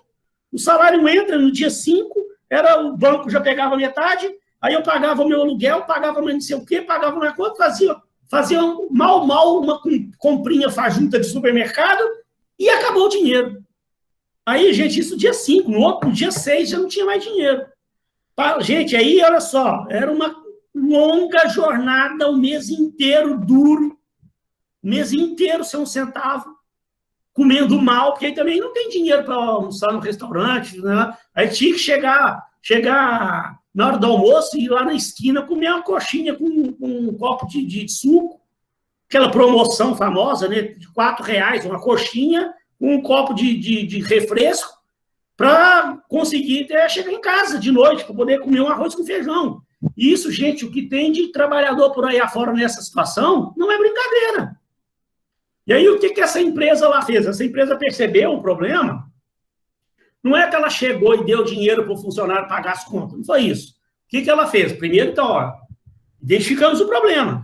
Reuniu todo mundo. Vamos tentar uma solução. O que essa empresa fez e solucionou? Primeiro, o seguinte, os casos mais graves, o RH, identifica os problemas mais graves, maiores níveis de endividamento aí. Aqueles casos mais graves, a empresa pegou e fez um empréstimo, não é que deu dinheiro, não. Fez um empréstimo sem juros, parcelado em 2 anos, o cara pagar uma parcelinha todo mês, e aí era muito menor do que aquilo que o banco comia do dinheiro do cara. Olha para você ver que beleza. E o cara acabou com a dívida dele. O camarada foi lá no banco, zerou o cartão de crédito dele, zerou o cheque especial, cancelou. E a empresa, ela fez o empréstimo na condição do cara pagar e cancelar. Porque senão depois vira outra bola de neve de novo. Daqui a pouco o camarada está endividado de novo. Aí está endividado com a empresa e endividado com o banco. Então, o que a empresa fez? Propôs, olha, nós estamos querendo te ajudar. Você quer ser ajudado? Quero. Então, nós vamos te ajudar. Mas aí, então, você tem um compromisso que você tem que fazer com a gente. Nós vamos te emprestar o dinheiro, mas você vai trazer o comprovante lá do banco que você zerou, você cancelou seu cheque especial, cancelou seu cartão de crédito. Enquanto você não zerar suas dívidas com a gente, se a gente souber que você está de novo usando cartão de crédito, aí não vai ter problema. O cara falou, não, é o que eu mais quero na vida. Então, beleza, quanto é que a sua dívida dá? Tanto, beleza, vamos negociar isso para você no banco. Zerou a dívida do cara, parcelou para ele poder pagar a empresa em 2 anos, contado no contra-cheque. Pronto. Os casos mais graves. Os casos mais a menos, o que a empresa fez? Contratou uma consultoria para dar um treinamento em finanças pessoais para todos os funcionários. Olha que negócio bacana. Olha que negócio bacana. Né? Aí a empresa pagou consultoria, isso é um investimento, né? Não é um gasto, não. A empresa está investindo no bem-estar do funcionário, na saúde do funcionário. A pessoa endividada, ela não dorme, ela não se alimenta bem, ela não trabalha bem, não tem cabeça para trabalhar, preocupada com dívida, preocupada com como é que ela vai comer amanhã. E aí, foi feito todo um treinamento na empresa, ensinando o funcionário a fazer um equilíbrio no seu orçamento familiar, pessoa colocar numa planilha todos os gastos que ela tem, as compras de casa, alimento fora de casa, o transporte dela, todos os gastos, para ela saber, ela pegou o salário dela, o que ela vai pagar, quanto é que ela vai sobrar, fazer uma economiazinha, nem que seja 10, 20 reais por mês, pegar aquilo, botaram, guardar, e juntando um dinheirinho para uma necessidade futura, ensinou isso. Gente, aí daí um tempo, resolveu, ajudou. E outra coisa, o quanto esses funcionários ficaram agradecidos à empresa, quanto eles se comprometeram só de perceber que, não é que a empresa pagou as dívidas dos outros, deu dinheiro para ninguém, mas ela se preocupou e resolveu em ajudar o funcionário a resolver. Então, gente, tem certos aspectos, sabe, que é importantíssimo a empresa pensar. E nessa hora da remuneração, existem certos... Eu já estou encerrando já para dar um intervalo e falar da prova. Essa questão da remuneração, é importantíssimo a empresa pensar que, além do salário, ela tem outras coisas que ela pode fazer para o funcionário de bom, porque a remuneração ela não é só o salário em si. A gente vai ver que existem 4 coisas que compõem o salário das pessoas. Tá? Então, quer ver aqui, ó, vou passar para essas coisas lá, ó, quer ver? A remuneração total. Olha lá, os 4 componentes da remuneração total. A remuneração total dos funcionários é constituída de 4 componentes principais. A proporção relativa de cada um desses componentes varia de uma organização para outra. Então, 4 coisas para você pensar numa remuneração de um funcionário. O percentual de cada uma dessas coisas vai variar de empresa para empresa. Algumas delas enfatizam a remuneração básica, outras preferem enfatizar incentivos salariais. A gente vai ver o que é isso. Em um composto de remuneração variável, em sintonia com a contribuição de cada funcionário ao negócio. Espera aí que nós vamos ver. Na maioria das organizações, o principal componente da remuneração total é a remuneração, o salário. Remuneração básica aqui é o salário fixo pago que o funcionário recebe de maneira regular, na forma de salário mensal ou salário por hora, tá? Primeiro componente, o salário fixo da pessoa lá. Agora, ó, o segundo componente da remuneração total são os incentivos salariais, que são programas desenhados para recompensar funcionários com elevado desempenho, que alcançam objetivos pré-definidos, né, as metas que tem a bater, contribuem direta ou indiretamente para o resultado final da organização. Os incentivos salariais assumem diversas formas, como bônus, prêmio, participação no resultado, participação nas metas, nos objetivos alcançados.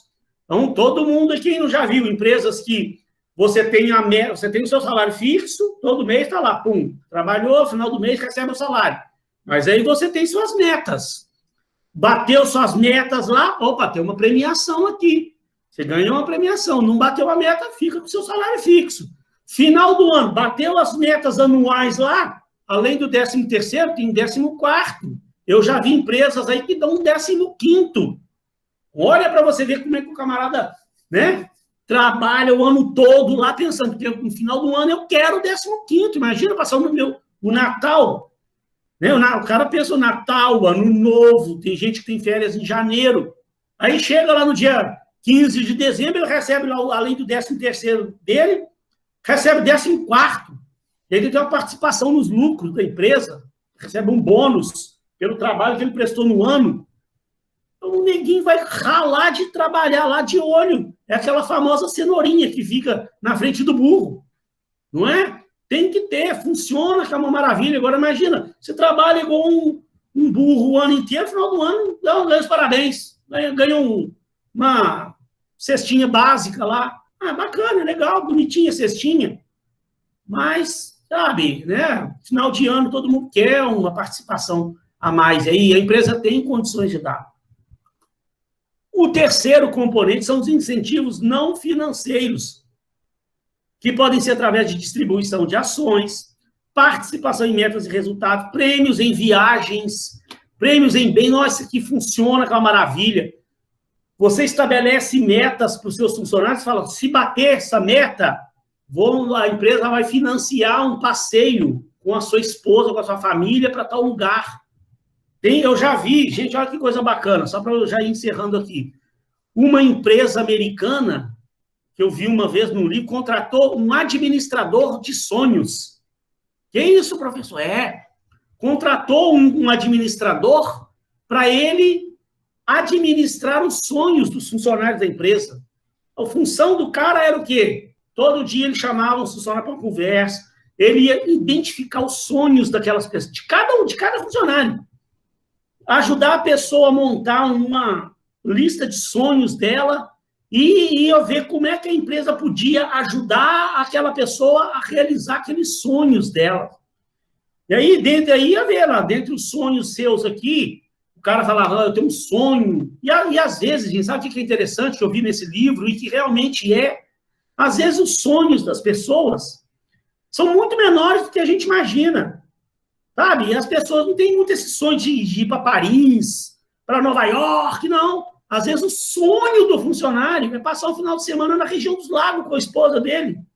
É visitar Búzios, uma pousada em Búzios no final de semana, o sonho do cara. E o cara não consegue.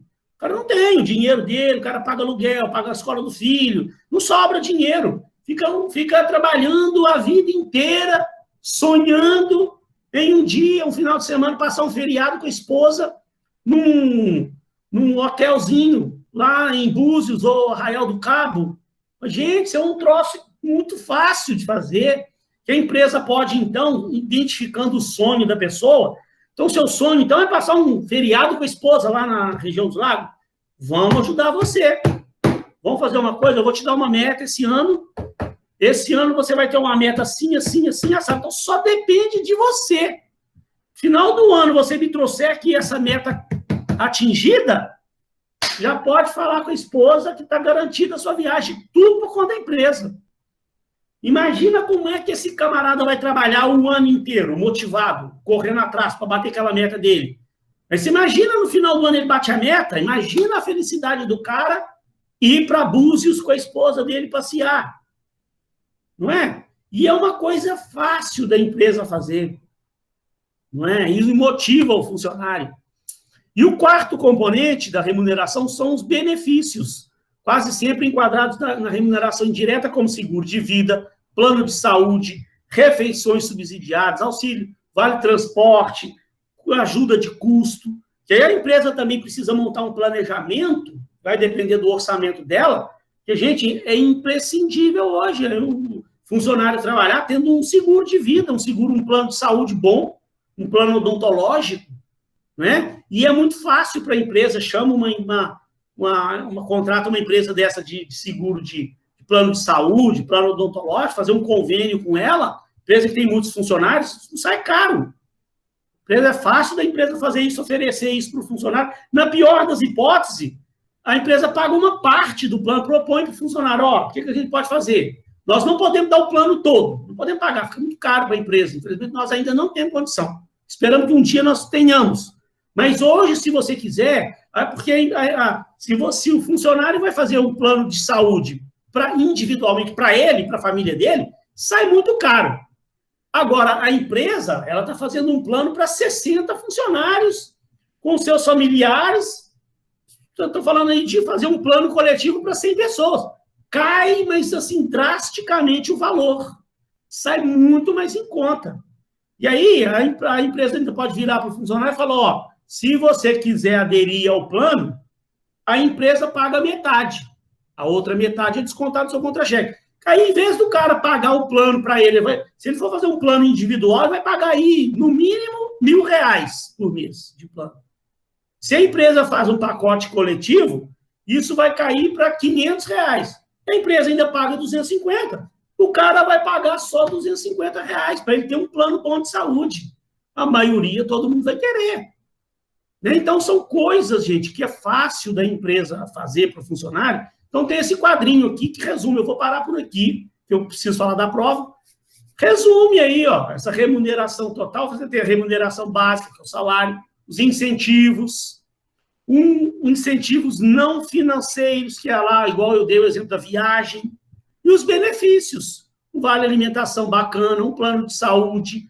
Eu já cansei de ver gente falar, nossa, o sonho da minha vida é trabalhar na empresa tal, o vale alimentação deles é R$35 por dia. O cara não está de olho, não é no salário, não, é no vale alimentação, que é R$40 por dia. Sabe? Então, essas coisas servem muito para a empresa poder montar um planejamento do que ela vai oferecer em termos de remuneração para os seus funcionários. Tem mais coisas aí, pessoal. Quem tiver depois interesse, se der uma lida, não precisa de eu explicar, não. Você lê o restante que tem aí, tem 13 slides, você vai entender o resto aí dessa matéria. Eu queria dar essas dicas iniciais, falar, né, desse exemplo da teoria de Maslow, esses exemplos que eu já vi empresas fazendo por aí e que modificaram a vida dos seus funcionários, o quanto isso é estratégico para a empresa. Né? Imagina, só para concluir aquilo que eu falei, né? A empresa, ela está de olho só no marketing dela, aumentar vendas. Gente, mas o quanto isso aqui que eu estou falando é importante para a empresa pensar e criar. E quantas empresas por aí que não tem? Não tem. Empresas pequenas aí não tem. Né? E não precisa... Aí sabe o que o empresário fala? Ah, não, quando a minha empresa for grande, aí nós vamos fazer. Não, gente, começa... Por que não pode começar quando a empresa é pequena? Tem que esperar a empresa ficar grande para poder pensar nisso aqui? Não. Hoje, se eu for abrir... Gente, eu não estou brincando, não. Se eu fosse... Eu até rir. Se eu abrir a minha empresa, tiver um funcionário, eu já vou criar o CAP, minha política de remuneração para aquele um funcionário que eu tenho. Eu não vou esperar ter 100 funcionários para criar política de cargos e salário e política de remuneração, não. Se eu tiver 2, 3 funcionários, eles já vão ter uma políticazinha. Eu já vou me preocupar. Como é que eu vou pagar, como é que vai ser minha remuneração, salário fixo, incentivo, incentivos não financeiros, o que eu vou dar de benefício. Começa-se desde pequeno. Gente, olha só. Então, eu acho esse assunto fantástico. Estudem isso aqui na vida de vocês. Tá? Tem esse resto do material aí para vocês verem. Eu vou dar, assim, um intervalo rápido, é só pegar uma água. Depois eu quero conversar com a Angélica lá, ver o que a Angélica... Nossa, vocês falaram tanta coisa aqui que eu não vi, ó. Na hora que eu voltar, eu vou ver os comentários de vocês. Eu estava concentrado aqui. Então tá, é porque você perguntou aqui, né? E se houver mais observadores? Não, mais observadores ali, eu falei, no mínimo, 2 observadores. Aí fica a critério da empresa, né? Mas se quiser, se tiver, né? Tem empresas aí grandes que tem vários assistentes de RH, né? Puder colocar 3, 4 pessoas, 5 pessoas, quanto mais melhor, né? Não há uma regra certa de quantos tem que ter, não. Mas 5, 6 observadores, ótimo, maravilha, que aí vai poder ter uma riqueza maior de observações, porque nem todo mundo consegue observar. Imagina uma dinâmica lá, igual você falou, quantos? 20 candidatos, então, imagina. Então, por isso que tinha 5, 6 observadores, 20 candidatos. Né? Mesmo ali a gente viu ali o que estava no livro da FGV. O ideal é que tenha de 8 a 16 candidatos, né? Então aí tinha 20, não é que tá errado não, tá? Pode fazer. Mas quanto mais candidatos, mais difícil é para você observar.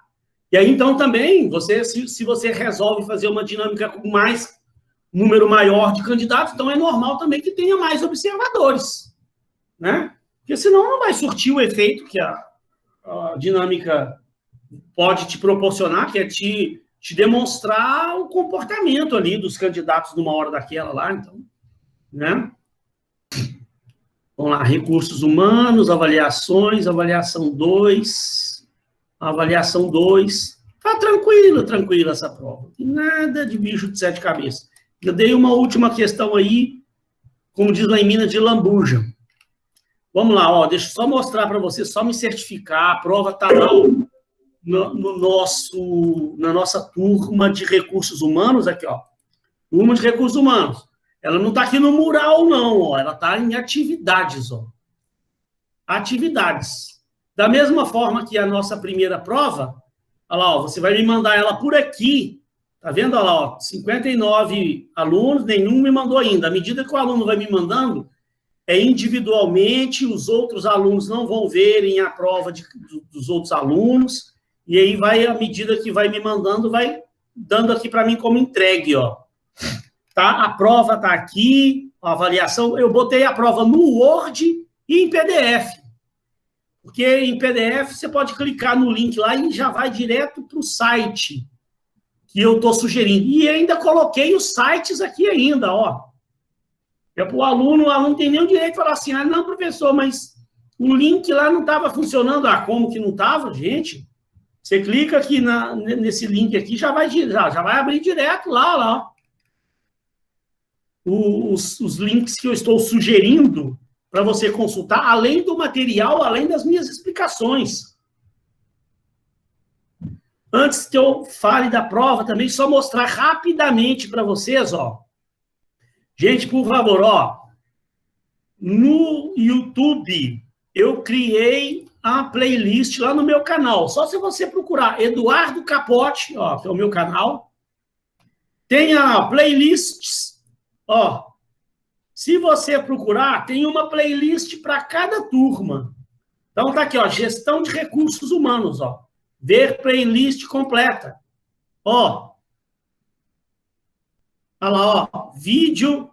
Videoconferência hashtag 1, a data da aula, videoconferência hashtag 2, 3, 4, 5, 6, 7, 8. Essa é a nona, né? A oitava lá foi dia 28/5. A de hoje também, terminando aqui, eu vou fazer a edição, já mando para o YouTube. Amanhã eu estou mandando ela lá no grupo e ela já vem para essa playlist, porque qualquer coisa que o aluno quiser tirar dúvida nas explicações passadas, tem todas as minhas videoconferências aqui gravadas, tudo devidamente registrado para explicar para você direitinho qualquer coisa que você quiser se lembrar de algum assunto que eu falei aqui que está sendo cobrado lá na prova, tá?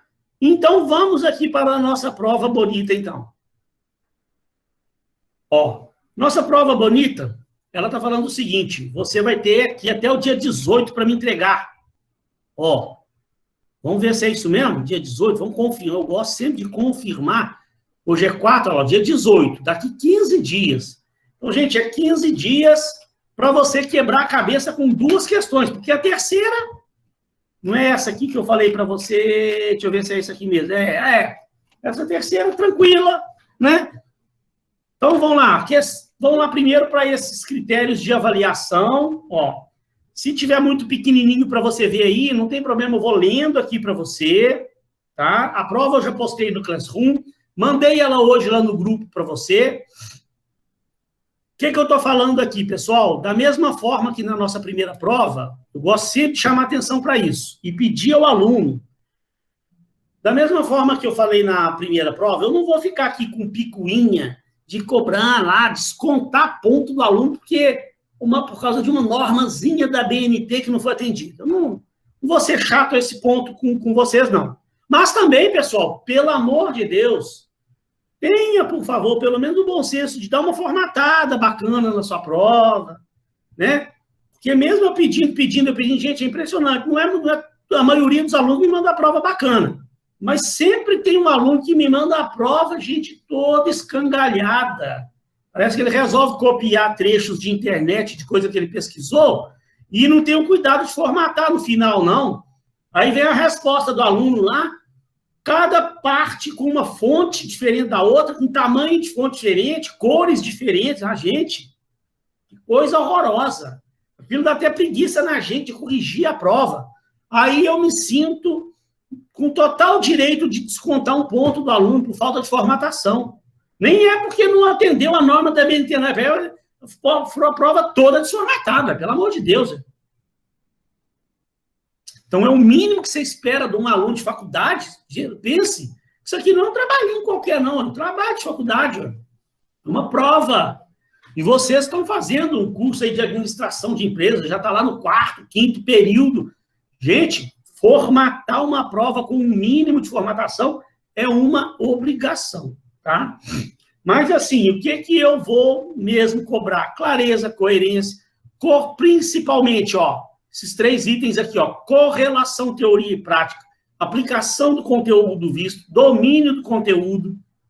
Minhas provas não são complexas, eu ainda boto sempre ali um site que eu sugiro, onde você vai encontrar mais informações de como fazer aquela questão. Então, gente, né, aí o aluno me manda duas linhazinhas de resposta. Aconteceu em outras turmas aí, nas provas passadas aí.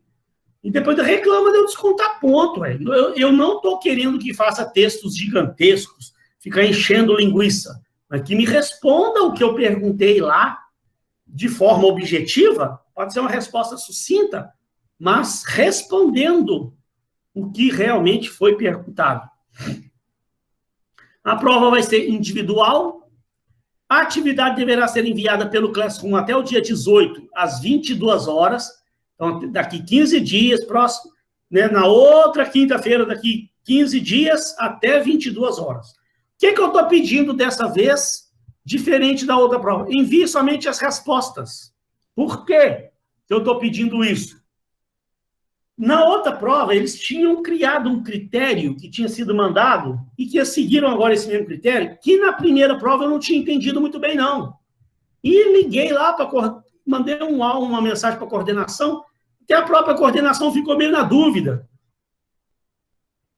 Que eles tinham que ter falado, eles tinham falado naquela primeira prova, que a prova tinha que ter, no máximo, 2 páginas. Eu pensei comigo aqui, gente, então isso aqui só pode ser 2 coisas. Quando eu vi aquilo, e eu mesmo dei uma orientação errada para vocês. Eu falei, 2 coisas. Como é que a prova pode ter, no máximo, 2 páginas? Né? Pode ter sido um erro, né? Pode ter sido um erro, porque deve ter a mulher que criou aquilo, a pessoa criou, deve ter que ela quis dizer que a prova tinha que ter, no mínimo, 2 páginas, porque a gente quer que o aluno pesquise, não é? A gente quer uma resposta completa do aluno. E aí, se você for parar para ver, só a minha prova tem quase 2 páginas. Então, eu pensei, pode ter sido um erro. Ela quis dizer, no mínimo, 2 páginas, então daí para frente. Eu pensei, a outra coisa pode ser, então, que ela quer realmente que seja no máximo 2 páginas, que ela elimine que é só, vai me mandar só a resposta. E por que está limitando em 2 páginas? Por causa do volume de pessoas que estarão mandando as provas ao mesmo tempo, que é pelo sistema, né? Então, aí procede também, eu pensei nisso. E realmente é por causa disso.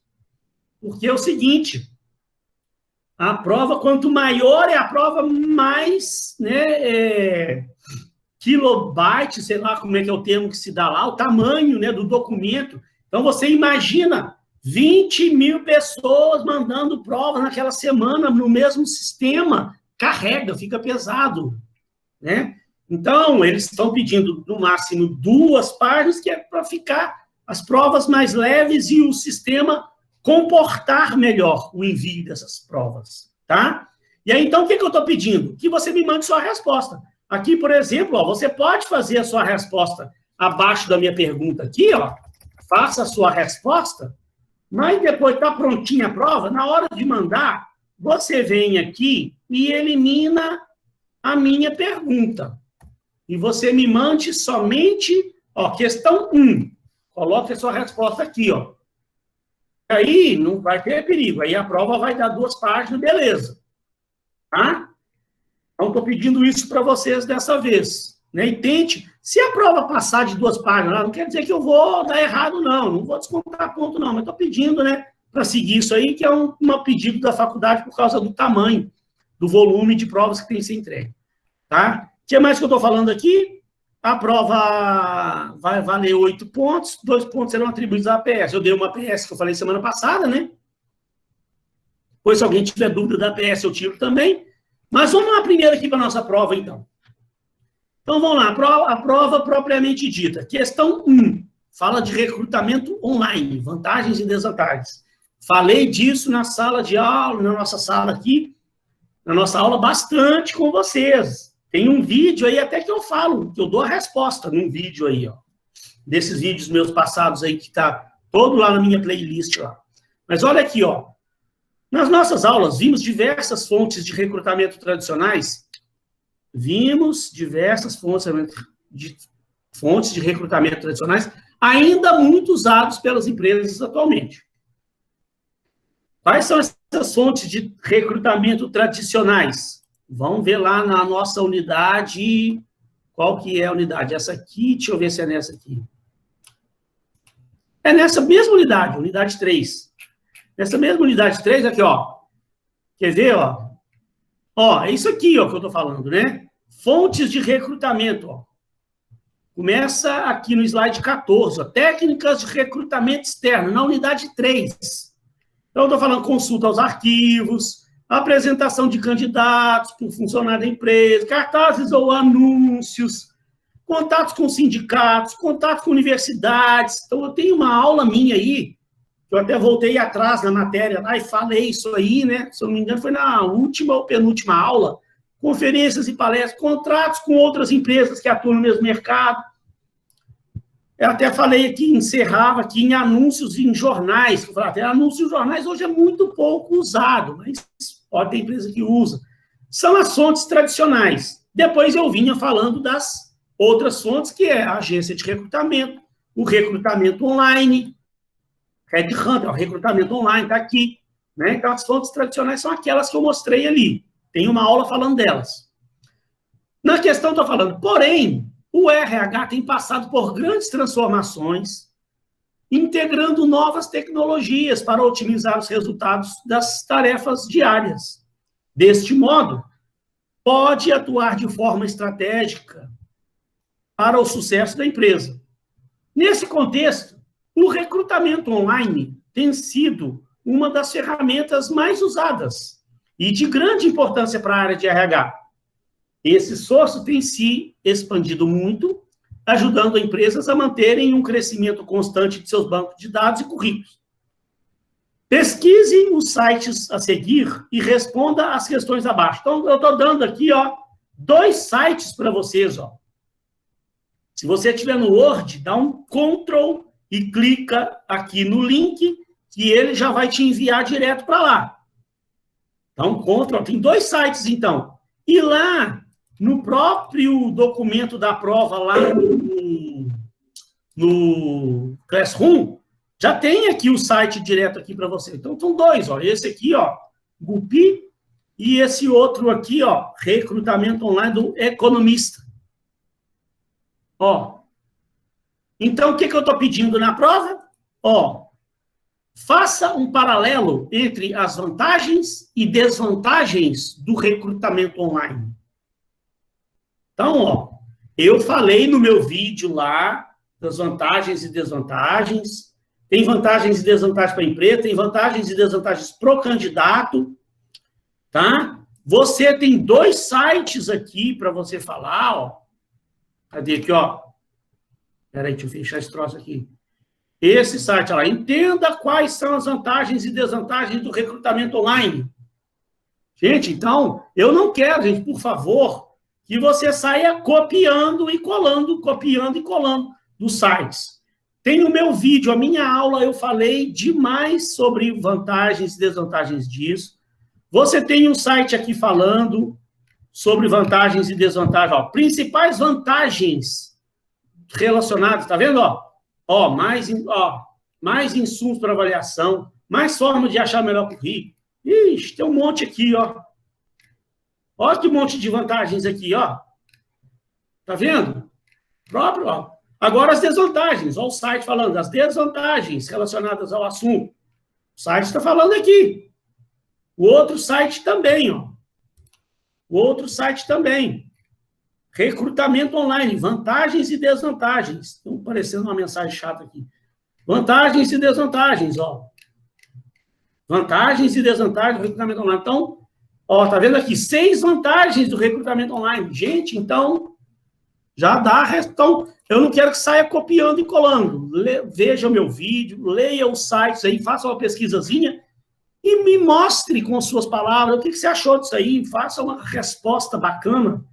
De forma, pode ser resumida, mas me mostre realmente as vantagens. O que você achou? De preferência com as suas palavras aí, sem ficar copiando e colando. B, na sua opinião, o recrutamento online traz mais vantagens para a empresa ou para os candidatos? Por quê?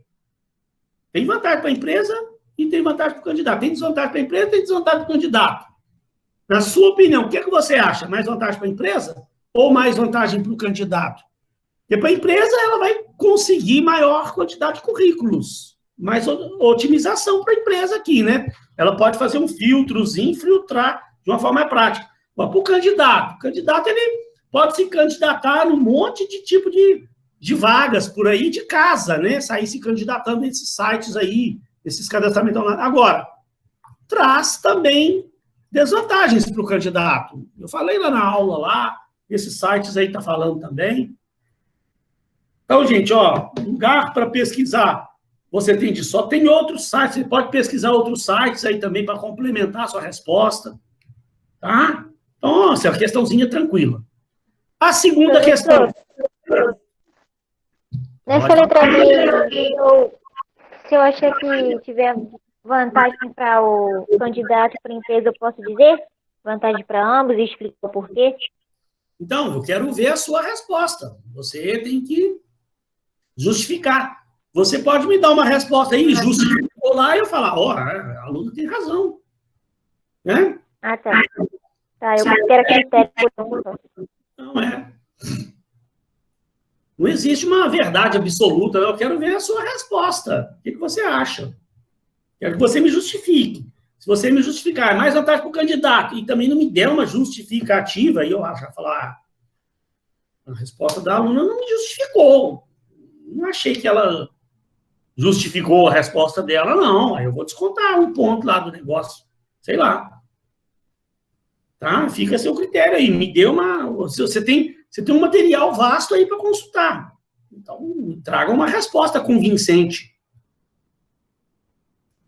Vamos lá, o caso da Z4, dinâmicas de grupo. A empresa Z4 Confecções é uma fábrica de roupa de São Paulo que iniciou no mercado há aproximadamente 4 anos.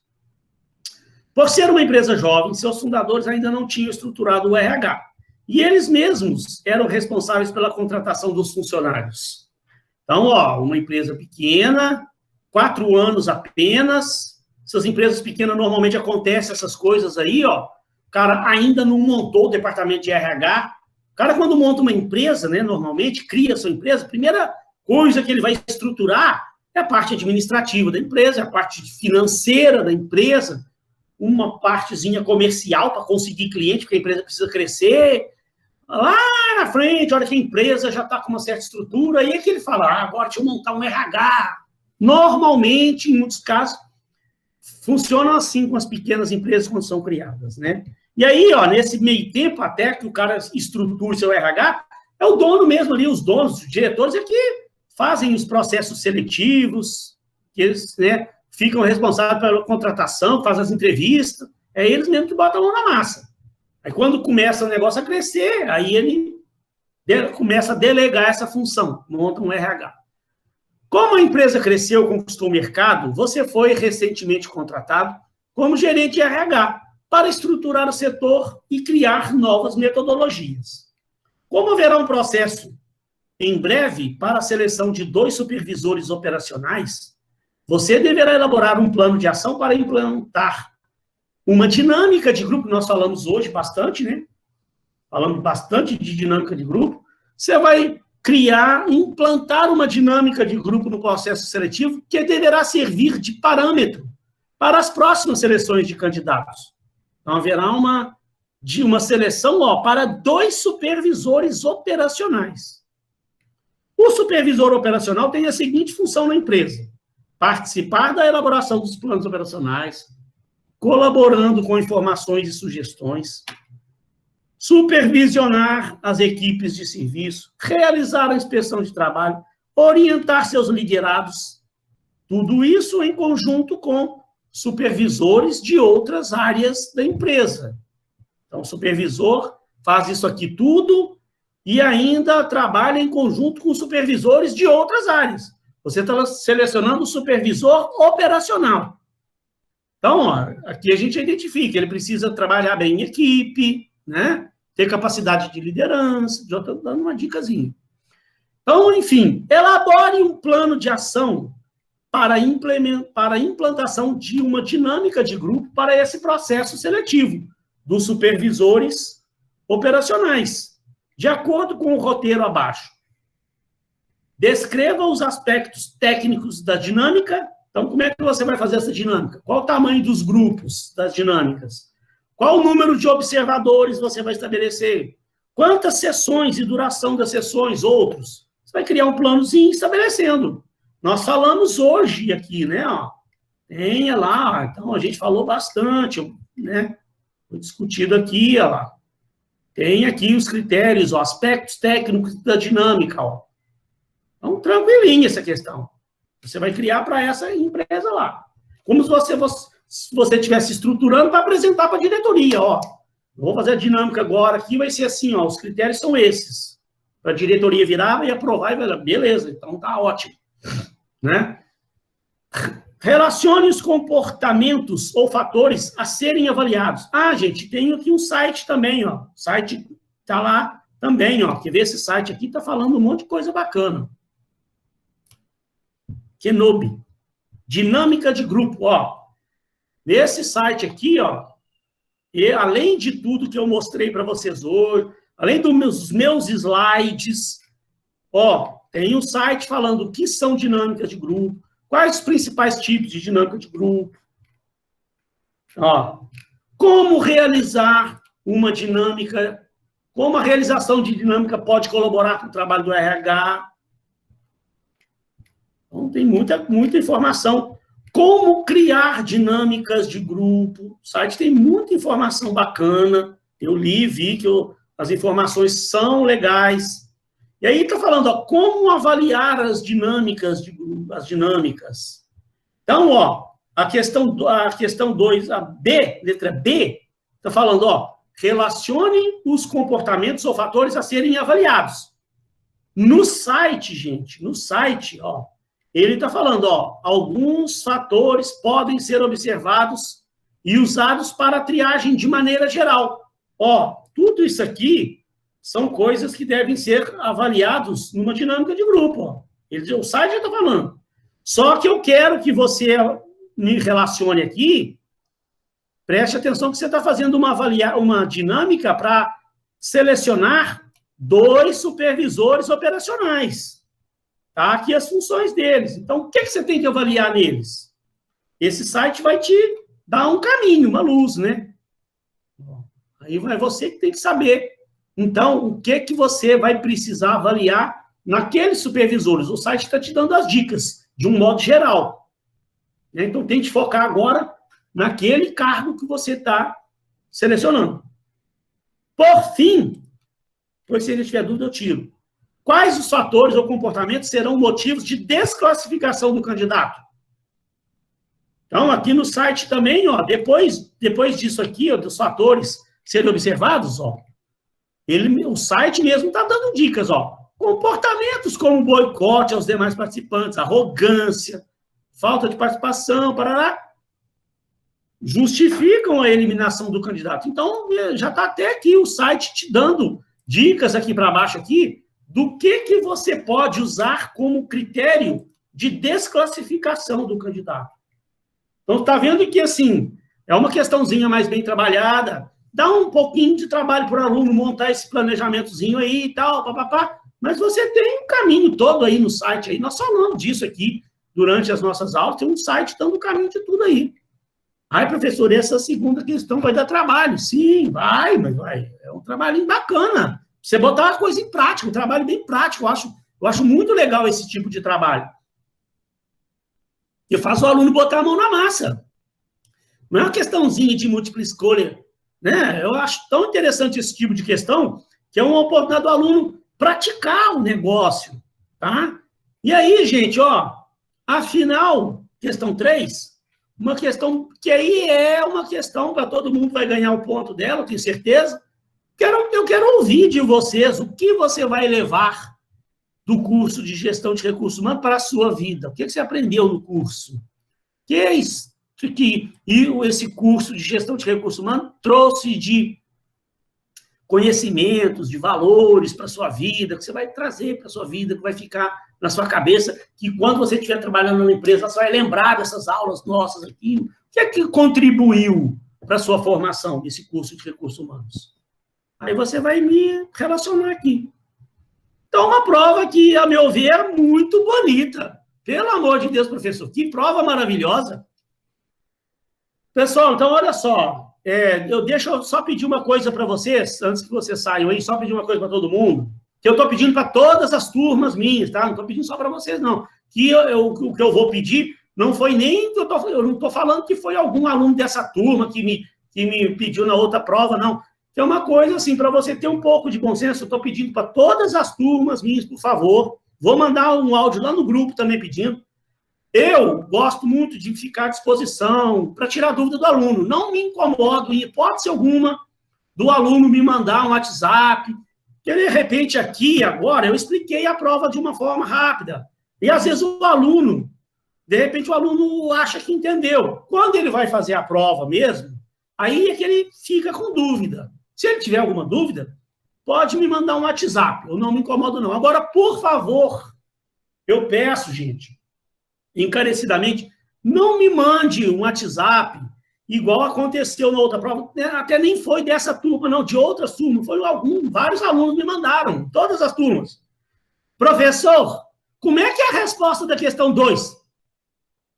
Uai, meu, é eu que estou te pedindo, pelo amor de Deus, vim tirar dúvida comigo é uma coisa, me pedir a resposta da questão é outra.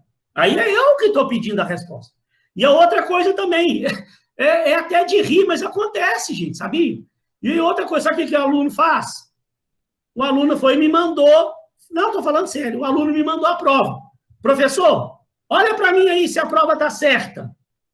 Aí eu fico assim, né? O aluno quer... Aí eu respondo, você já está me mandando para eu corrigir a prova? Não. Quero só você dar uma olhada se está certa, porque aí depois eu vou mandar lá para o assunto. Mas, gente, aí não, eu vou olhar se está certo a hora que eu for corrigir, Aí, professor, o senhor falou que podia tirar dúvida com o senhor. Mas tirar dúvida é uma coisa. Corrigir sua prova, porque senão, imagina, eu tenho 500 alunos. Eu já vou ter 500 provas para corrigir. Se cada aluno for me mandar a prova primeiro, para eu olhar se está certo, para depois eu me mandar de novo para eu corrigir, aí eu vou ter que corrigir minha prova.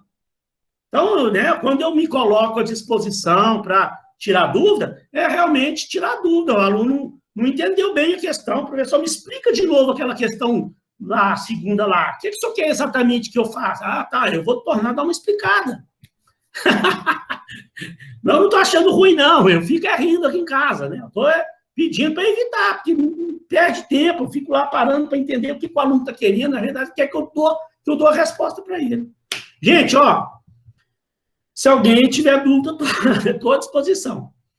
Gente, muito obrigado pela presença de todos. Fiquem com Deus, um beijo no coração. Você sabe que eu amo vocês, que eu vou corrigir essa prova com todo amor e carinho. Todo mundo vai, se Deus quiser, vai nem precisar de terceira prova, tá bom?